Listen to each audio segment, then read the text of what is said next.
Hello guys, তোমরা সবাই কেমন আছো? আশা করছি তোমরা সবাই ভালো আছো। আমি অনেক ভালো আছি, তোমাদের আশীর্বাদও ভালোবাসায়। এটা দেখো, আমাদের দিদির বাড়ি পিঠে হচ্ছিল। আমরা আগের দিন গিয়েছিলাম, পরের দিন সকালে পিঠে বানাচ্ছিল। আগের দিনও করেছিল, ওটা তোমাদের সঙ্গে শেয়ার করা হয়নি।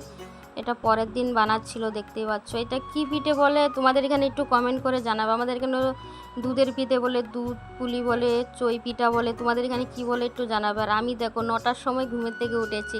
ওরা 4টে-5টার সময় উঠে পড়েছিল, বাট আমি না কিছুতেই সকালে ঘুমের থেকে উঠতে পারি না, জানো তো। অনেক চেষ্টা করি, ফোনে অ্যালার্ম দিয়ে রাখি, তাও আমি সকালে ঘুমের থেকে উঠতে পারি না।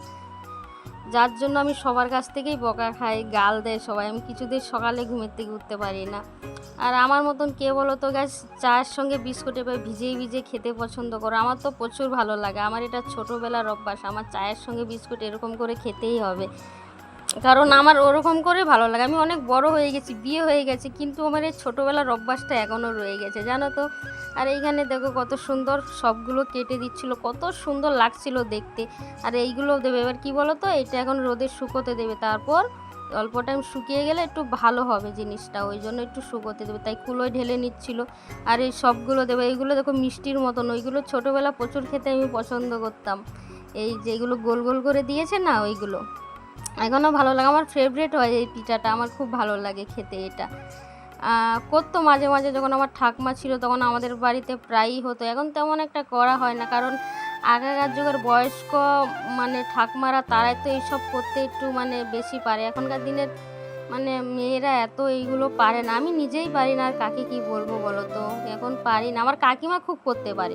আমার কাকিমা আমার ঠাকমার ইয়েটা রেখেছে। আমার ঠাকমা যেরকম পিঠে মিঠে করতে পছন্দ করতো, আমার কাকিমা তেমনি সেই একই। আমার কাকিমা খুব দুদিন পর পর পিঠে খেতে, পিঠে খাওয়ার থেকে পিঠে করার আনন্দটাই আলাদা।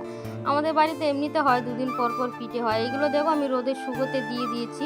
এবার নারকেল কুড়িয়ে নিচ্ছি, নারকেলটা দেবে ওই পিঠের সঙ্গে। নারকেল, দুধ, ওইগুলো দিয়ে পিঠেটা, কিশমিশ কাজু বাদামও দেয় কিছু মানুষেরা, আমরা দিই না, আমরা এমনিতেই নর্মাল করি এরকম নারকেল দিয়ে দুধ দিয়ে ভালো করে। প্রচুর টেস্ট লাগে খেতে। আমি নারকেলটা কুড়িয়ে নিচ্ছিলাম সকাল সকাল, তখন ওই 9:30 মতন বাজে তখন। আমি তো উঠেছি 9টার সময়। আর এখানে দেখো পিঠেটা প্রায় হয়ে গেছে, এবার লাভিয়ে দেবে, তাই একটু তোমাদের সঙ্গে শেয়ার করে দিলাম। দেখো কত সুন্দর লাগছিল। আর এখানে দিদি শাক ভাজা করে নিচ্ছিল, ওটা কি কি শাক ছিল ভুলে গেছি, যাই হোক আমি এত শাকের নাম জানি না, জানো তো। আর এখানে দেখো পিঠেটা কিন্তু এখন হয়ে গেছে, প্রায় রেডি। এবার শুধু খেয়ে দেখার পালা কেমন হয়েছে। এখানে দেখো আমার ভাগ্নি এটা, আর ওইটা আমার কাকির মেয়ে পাশে খেলা করছে। আর ওই পারে একটা ভাগ্নি আছে, দেখবে ওই দেখো কি করে ছুটে। চলো গাছ, ভিডিওটা এই পর্যন্ত।